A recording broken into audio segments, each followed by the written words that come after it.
ഒരു സഹാബിയെ പോലെ മലയാളക്കരയിൽ ജീവിച്ച, ജാടകളുടെ ഒരു ഉടയാടകളും അണിയാതെ, ആത്മീയ ഗരിമയുടെ വർത്തമാനകാലത്തിന്റെ ഒരു പ്രസരിപ്പും പുറമേക്ക് പ്രകടിപ്പിക്കാതെ നിസ്വനായി ജീവിച്ച മഹാനായ സേവന നമ്മുടെ സുലൂക്കിന്റെ രാജകുമാരൻ അത്തിപ്പറ്റ ഉസ്താദിന്റെ വിയോഗത്തിൽ നൊന്ത് കഴിയുന്ന മുരീദന്മാരുടെ ഒരവസ്ഥയിലാണ്. മഹാന്മാരൊക്കെ നാട് നീങ്ങുകയാണ്. എല്ലാ തണൽ മരങ്ങളും നമ്മെ വെയിലത്താക്കി പോവുകയാണ്. നമ്മെ തീരം കടത്താൻ വേണ്ടി ശ്രമിക്കുന്ന എല്ലാ കപ്പലുകളും തീരത്തെയും തിരയെയും ബാക്കിയാക്കി മറുകരയിലേക്ക് യാത്ര പോവുകയാണ്. അശാന്തമായ ഒരു കാലഘട്ടത്തിലേക്ക് നമ്മൾ നീങ്ങുകയാണ്. ആരായിരുന്നു ശൈഖുന? അവിടുന്ന് പള്ളിയിൽ നിന്ന് പുറത്തേക്കിറങ്ങുമ്പോൾ ധാരാളമായ ചെരുപ്പുകൾ മസ്ജിദിന്റെ പുറത്തിടാറുണ്ട്.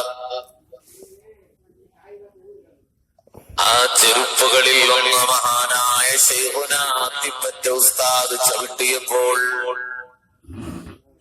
വല്ലാത്ത എന്തോ കണ്ടു ഭയന്നതുപോലെ അവിടുന്ന് അല്ലാഹ് എന്നൊരു വിളി വിളിച്ചു. കൂടെയുള്ളവർ അത്ഭുതത്തോടെ നോക്കി. എന്താണ് ശൈഖുന ഇങ്ങനെ വിളിച്ചു പറയാൻ കാരണം? അപ്പോൾ അവർ ചോദിച്ചു, ആരുടെ ചെരുപ്പാണ് മോനെ? ഇതാരുടെ ചെരുപ്പാണ് മോനെ? ഞാൻ അതിൽ ചവിട്ടിയിട്ടുണ്ട്. അതൊരു അനാദരവാണ്, അതൊരു അതവുകേടാണ്. അതുകൊണ്ട് ഈ ചെരുപ്പിന്റെ ഉടമസ്ഥനെ ഒന്ന് വിളിക്കണേ എന്ന് പറഞ്ഞപ്പോൾ ആരോടാണ് ചെരുപ്പിന്റെ ഉടമസ്ഥനെ ചോദിക്കുക? അല്ലെങ്കിൽ ആരാണ് അതിന് വില കൽപ്പിക്കാറുള്ളത്? സഹോദര, കാത്തുനിന്നു പള്ളിയിലെ ആളുകൾ ഇറങ്ങുന്നതുവരെ. മലയാളം കണ്ട വർത്തമാനകാലത്തെ ആത്മീയതയുടെ രാജകുമാരൻ കാത്തുനിന്നു. ആ ചെരുപ്പിന്റെ ഉടമസ്ഥൻ വന്നപ്പോൾ അയാളോട് ദയനീയമായ ഭാവത്തോടെ ശൈഖുന പറയുകയാണ്, പൊരുത്തപ്പെടണം മോനെ,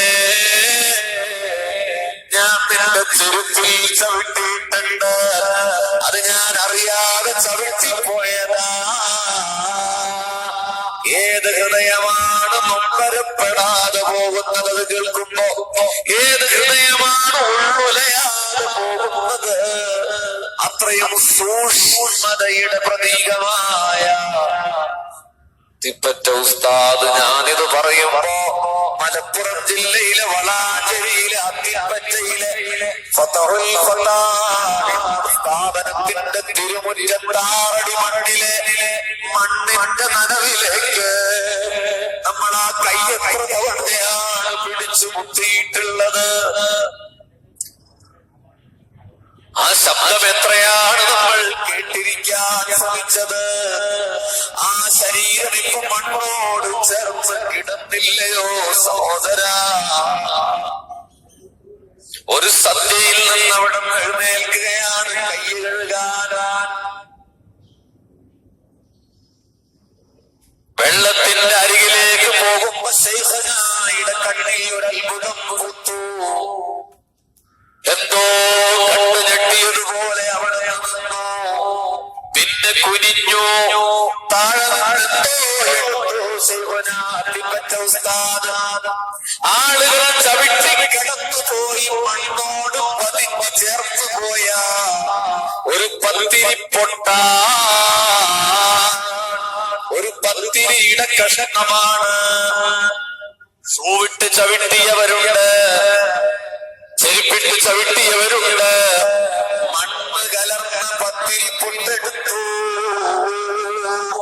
ഒരു വജ്രവൈഡൂര്യം എടുക്കുന്നത് പോലെ അതെടുത്തിട്ട് ടാപ്പിൽ കൊണ്ടുപോയി കഴുകി. എന്നിട്ട് ബിസ്മി ചൊല്ലി കഴിക്കുകയാ. അത് കഴിച്ചുകൊണ്ടവർ പറഞ്ഞൊരു വാക്കുണ്ട്. കൂടി നിന്നവരോട് പറഞ്ഞൊരു വർത്തമാനം ഭക്ഷണമാണ്, ഇത് ഏതിലാണ് ബറക്കത്തെന്നറിയില്ല മക്കളെ, ഏത് പൊന്നിലാണ് ബറക്കത്തെന്നറിയില്ല മക്കളെ എന്ന് പറഞ്ഞ് ഭക്ഷണത്തോട് റെസ്പെക്ട് കാണിച്ച പുണ്യനബിയുടെ തന്റെ ജീവിതത്തിലേക്ക് ഇംപ്ലിമെന്റ് ചെയ്ത വാക്കുകൊണ്ടല്ല, സംസാരം കൊണ്ടല്ല, ജീവിതത്തിൽ ആവിഷ്കരിച്ച ആത്മീയതയുടെ മൗനമൗനസ്മിതം പോലെ നമുക്ക് സ്നേഹം നൽകി കിടന്നുപോയ പ്രാർത്ഥനയുടെ സാർത്ഥകമായ വചനപ്രസാദം പോലെ നമുക്കിടയിൽ ജീവിച്ച ശൈഖുനാ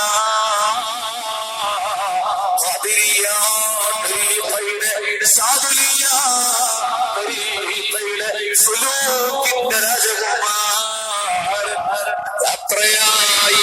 അല്ലാഹുവേ,